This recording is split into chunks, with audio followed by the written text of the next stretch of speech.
Marston's Domain. Hey everyone, Marson here, and today I want to talk about what I think Nintendo might be doing when it comes to their holiday title and just what's going on with the rest of the year in general. So, I do believe the 3D World port rumor, and honestly, I think that has even less of a chance, which I do think it's going to happen, but I think that the rumor I believe the most is actually the 3D remasters of the Mario games rumor, because it just makes so much sense to me for them to do it. And the source that broke that news first, I feel, is very trustworthy. It was VGC, for anyone who's interested.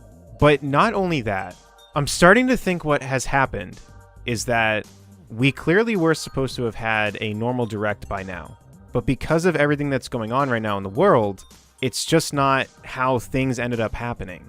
And what I feel is going on is that we were supposed to have already gotten the 3D World port, because it coincides, I believe, with the Pikmin 3 port rumor, and now we're getting Pikmin 3.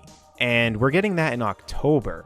And I feel like what they may be doing is they're spacing out the titles that they have, and they're gonna make it work. And they just didn't end up being able to release the games they wanted to or get the games done that they wanted to in time because of everything that's going on right now. So I think that what they're going to do is I think that the 3D Mario game remaster rumor, whatever, I think we're going to be getting that game, if it's in one pack or whatever it is. I think that's going to be a holiday title.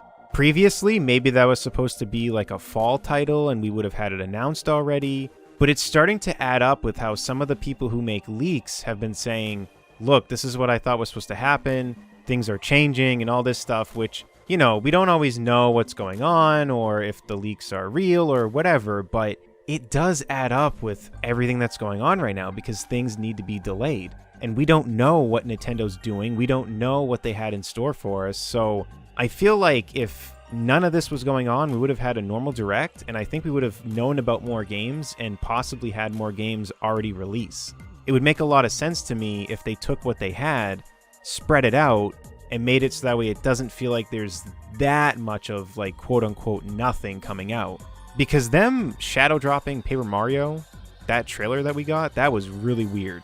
That's not something that they normally do. And then Pikmin 3, same thing, out of nowhere. Here's the port. Even with Nintendo, that's still kind of random. But at least with a port, it's like, okay, it's a port. I mean, yeah, it's deluxe or whatever, but still, it's a port. But with Paper Mario, that was a brand new game. And they were willing to just shadow drop it with the trailer. So to me, it feels like we were supposed to get a normal direct, and they just scrapped it. And now what they're going to do is they're just going to space out whatever they're able to release. So we have the Pokemon DLC that's still coming. We have Pikmin 3 Deluxe now. I think we will have the 3D World game, Deluxe, whatever they end up calling it, from Wii U, Mario 3D World. And then I think the Mario Remasters is going to be a holiday title. Now, maybe I'm completely wrong about all of this, but this kind of came up during one of my streams, and it was something that I thought of, and I feel like this is what's happening. Because clearly this is not what they planned for this year. It just doesn't seem right. No directs for the longest time. They've been really quiet in general. Getting games just shadow dropped with a trailer. It's just not really making sense. So that's my prediction on what they could be doing as far as games coming out this year, but I think we should just keep our expectations low, because I have a feeling they're going to save big announcements and stuff like that for next year. I'm not anticipating seeing a trailer for Breath of the Wild 2 this year. I'm not anticipating seeing a trailer for Metroid Prime 4 this year. I'm not really anticipating seeing many trailers for something that we just really don't know about. Or, well, we knew about the games I just mentioned, but in terms of stuff that we don't have yet, or just big titles, I think the port and the 3D remasters just makes sense. I think getting something completely new between now and the holidays, I feel like just isn't gonna happen. But I could be wrong, and maybe there is just some big title that they have planned, but I feel like with it already being August, they probably would have already shown it, at least teased it. But it would be really weird for Nintendo to not have a holiday title. That's why I feel like this is what's going on. So that's all I really have to say about this. Let me know in the comment section down below on what you think about all this. If you enjoyed this and want to support my content, feel free to subscribe. And until next time, I'll see you all later. Take care, everyone.